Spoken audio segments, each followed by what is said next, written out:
Welcome to The Debate.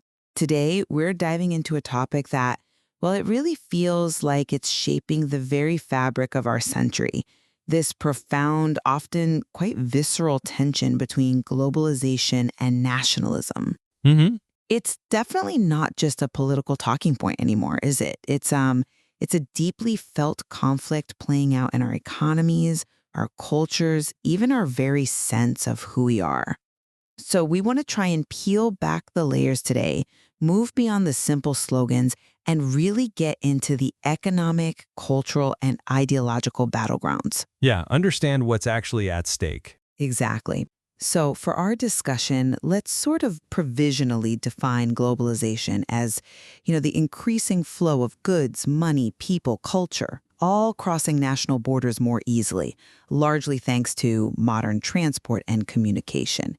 The idea is that national boundaries become maybe less important, sometimes seen as impediments to progress. Right, and conversely nationalism, we're looking at an ideology that really prioritizes national interests first, often through state intervention in the economy, a strong focus on preserving a unique national identity, and frequently a certain skepticism towards the world beyond its own borders.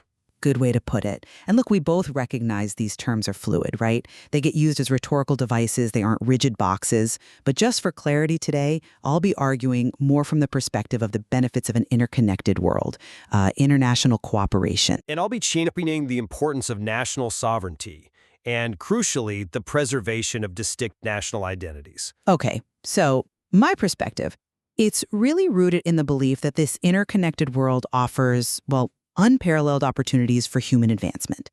When we talk about free trade, for instance, I see it fundamentally as a mutual gain system. It lets countries specialize in what they do best, comparative advantage, and then trade. This really promotes prosperity, it drives innovation. National boundaries from this view seem less like essential lines and more like maybe arbitrary restrictions that can impede collaboration and, frankly, hold back human progress. And beyond just the economics, this interconnectedness fosters really invaluable cultural exchange.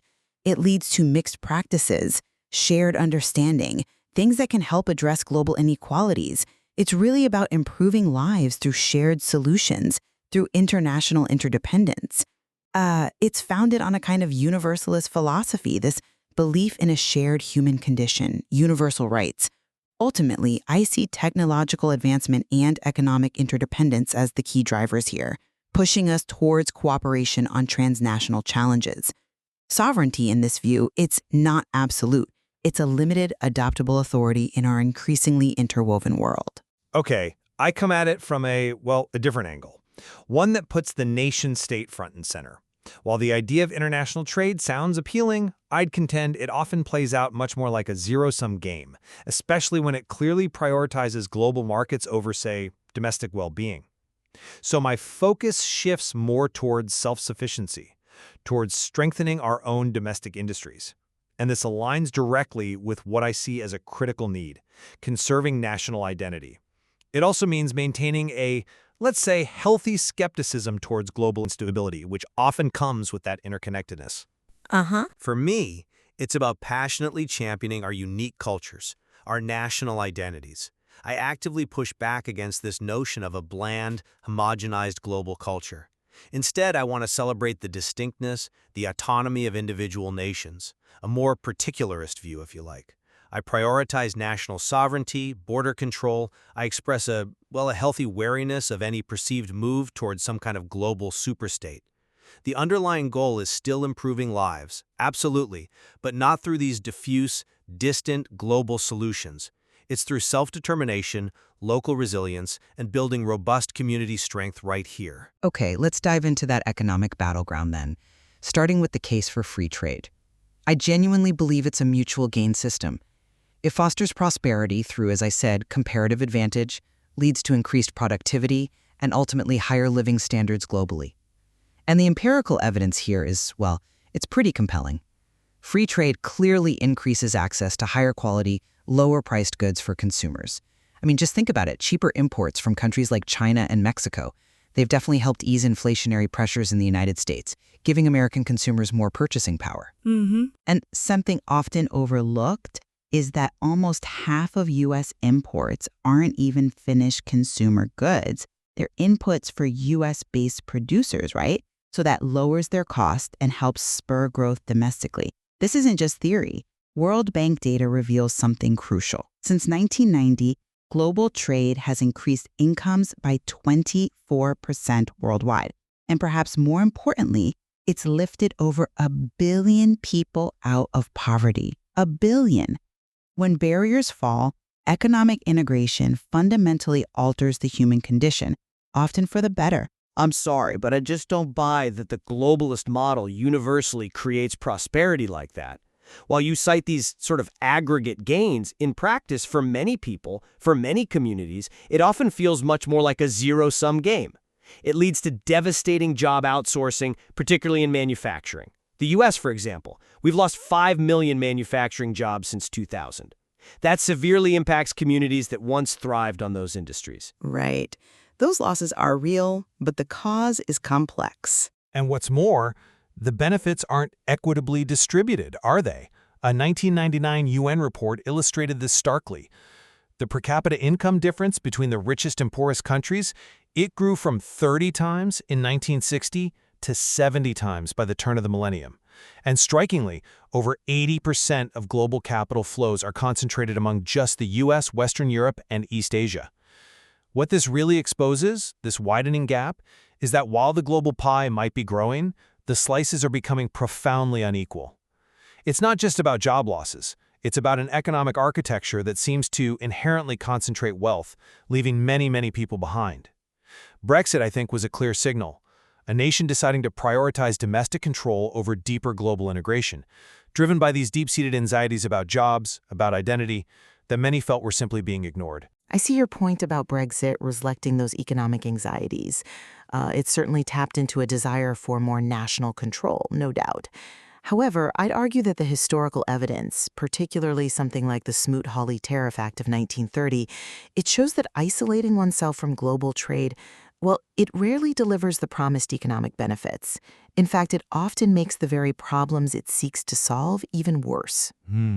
Remember, when the U.S. jacked up import duties by 20%, it wasn't just about protecting American industries. It triggered a global trade war. 25 countries retaliated.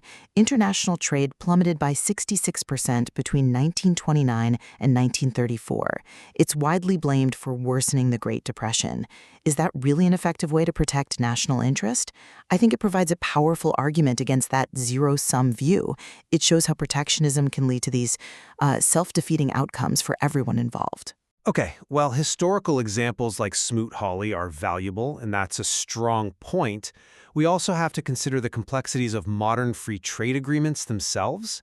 They often come with their own set of economic consequences that, let's face it, disadvantage specific populations and sectors, even if there are purported overall gains.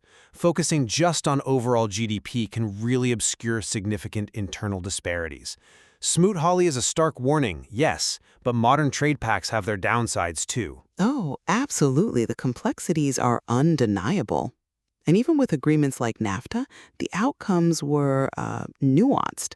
While some nationalist critics blamed it for net job losses, other analyses suggest that actually a far greater number of jobs were lost to technological change or, importantly, competition with China, not necessarily Mexico. Over NAFTA's history, regional trade actually more than tripled. Most serious studies found it had a modest but positive impact on U.S. GDP, and it helped create a more competitive North American supply chain. The economic realities are rarely black and white, you know? The benefits of an integrated system, they're often harder to quantify maybe, but they can be substantial. And yet, even in modern times, we see these ripple effects. The U.S.-China trade war from 2018-2019, it demonstrated this peculiar bystander effect. While direct trade between the U.S. and China went down, third-party countries just stepped in to fill the gaps, expanding their global exports. So it illustrates how these national protectionist policies, intended to bolster domestic interests, can paradoxically just create new opportunities for competitors elsewhere, rather than actually achieving their stated goals. And it's this kind of unintended consequence, where national interest clashes with global reality, that we see echoing in other areas too, not just economics. Exactly. That interconnectedness you just highlighted, even when facing protectionism, it's crucial. But I agree, the economic sphere is only one battleground. Perhaps the more visceral tension lies in the cultural and social clash, which is equally critical for many people. Absolutely. For many, this whole globalization debate isn't just about dollars and cents. It's a profound struggle for cultural and social self-preservation.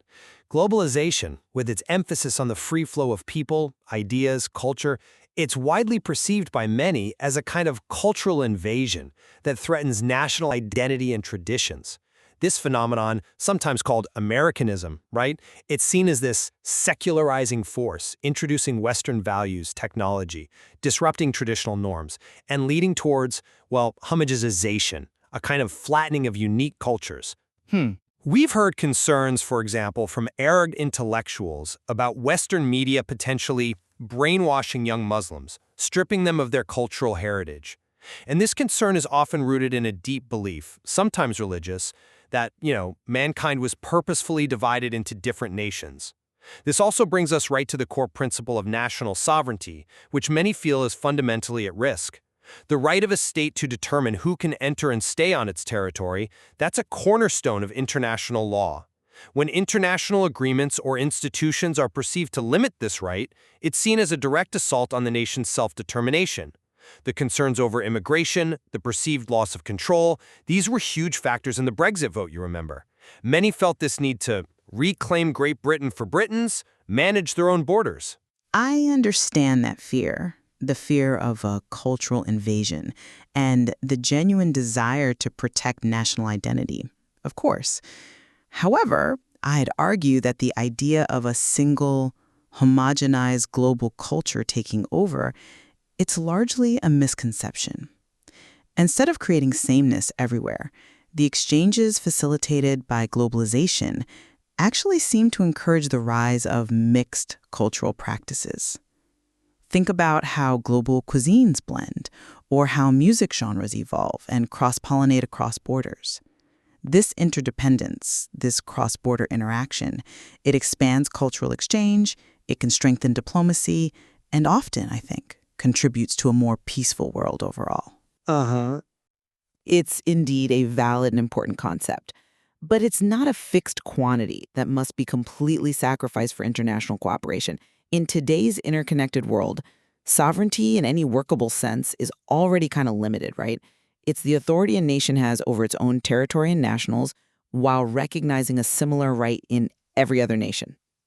International cooperation on huge global challenges like climate change or public health crises isn't really a loss of sovereignty. It's often a practical necessity to protect national interests. Agreements like the Global Compact for Migration, for instance, it's a non-binding framework for managing migration safely and orderly. They can actually enhance a nation's freedom and stability by providing frameworks for cooperation based on shared universal values, all while explicitly reaffirming sovereign rights. That's a compelling argument about mixed cultural practices, and I certainly see the potential for cultural enrichment there. However, we also have to acknowledge the, shall we say, darker side of nationalism. While it champions identity and community, history unfortunately bears out a strong connection between nationalism and identity-based discrimination. Indeed. The research is pretty clear in warning against ignoring the authoritarian, collectivistic, racist tendencies that have unfortunately marred both past and present forms of nationalism. In democratic societies, the risk of stoking the nationalist passions of the majority, it's considerable. It can become a potent threat, leading to discrimination and real harm against minority groups. It's a crucial ethical consideration we just can't overlook in this debate. And this brings us neatly to the geopolitical and ideological fault lines, where, let's be honest, suspicion towards international institutions runs very deep for many. Organizations like the IMF, which aims to stabilize global finance, or the WTO, setting trade rules, they aren't always seen as these benign, neutral arbitrators. For many, they look like instruments of a global superstate or even a new world order designed to centralize wealth and power in a corporate elite, often ignoring or even harming the working class. Right, that narrative is powerful. There's a strong argument, I think, that the West hasn't always played by the same rules it imposes on others, often exploiting less developed countries for cheap labor, resources. The ability of huge multinational corporations to use legal loopholes to avoid taxes, to circumvent environmental and labor protections, that's often seen as prime evidence that the whole system is fundamentally rigged. So for those who feel left behind, the term globalist isn't necessarily a pejorative. It feels like an accurate descriptor for those prioritizing international interests over national ones. It can genuinely feel like a new world order driven by a corporate elite is taking shape. I absolutely understand that frustration and the very real concerns about power imbalances. But it's also really important to recognize how loaded that term globalist has become. Political scientists used it pretty neutrally for years, just to describe, multi-continental connections. But in the 21st century, it's been effectively co-opted by certain movements, and it's often associated now with some quite harmful conspiracy theories, like the trope linking globalists to some shadowy network controlled by George Soros, for example. Yes, the Soros trope is pervasive there. Exactly. And this linguistic shift, it transforms what should be a policy debate into something else entirely, something often fueled by prejudice. So while I acknowledge the critiques, I'm not convinced by the idea that these institutions are inherently malevolent. In fact, the rules-based international system, flawed as it might be, is arguably a cornerstone of global stability. Institutions like the IMF and WTO, they emerged from the ashes of World War II with the explicit goal of preventing a repeat of the economic protectionism that deepened the Great Depression. The WTO, for instance, through its dispute settlement process and promoting open trade, has played a role in significantly reducing global tariffs from over 20% down to around 5% today. These institutions, I'd argue, serve as pillars of a liberal international order that champions open trade, democratic governance, international law. They provide a vital framework for cooperation and, importantly, a check against the kind of isolationism that has historically proven to be economically and politically disastrous. That's a crucial observation about the term globalist and its historical journey, and I completely agree about the dangers. The use of globalists by certain political leaders has rightly been criticized as a dog whistle, a coded message designed to signal something to an in-group without attracting negative attention, often tapping into deep-seated prejudices. This weaponization of language is incredibly damaging. It transforms what should be a policy debate into an ideological conflict rooted in prejudice, and sometimes, frankly, unfounded conspiracy theories. It highlights the profound dangers of unmoderated populist rhetoric and moves us further away from any kind of constructive discussion. Our discussion today really just underscores that, doesn't it? That neither globalization nor nationalism is a simple choice between good and evil. It's a deeply complex negotiation with significant real-world consequences.